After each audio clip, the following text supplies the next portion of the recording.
I've been diving since 1963. I still get that thrill when I jump off the boat into the water.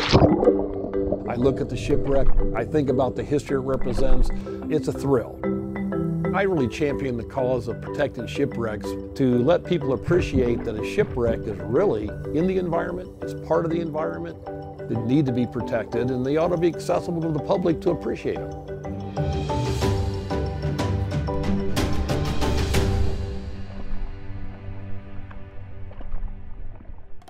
My name is Professor Charles Beeker. I'm an underwater archaeologist and a specialist in marine protected areas. Hold on to that sucker. I got a chance to go scuba diving and immediately fell in love with it. Bought my first equipment in 1966.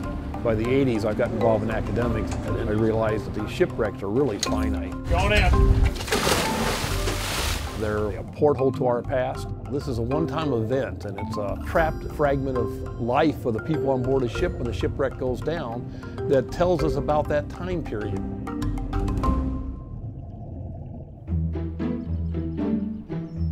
We're at the Underwater Cultural Patrimony Conservation Laboratory. This is the national laboratory that is involved with the conservation of the artifacts that are brought up. This is just a fantastic object from the days of Columbus. This is a sundial, and you can see the markings on the dial, the Roman numerals.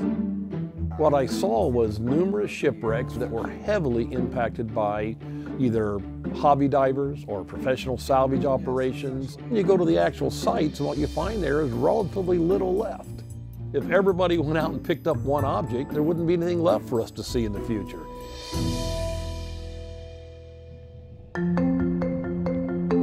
These shipwrecks really deserve being protected.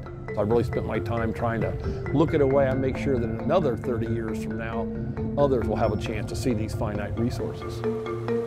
I've been coming here to the Dominican Republic to work with the government to establish our first living museum site. We're showing that alternative to taking these sites and turning them into a resource that's recognized and will be protected, rather than a resource that's going to be harvested and disappear. Andy, you ready?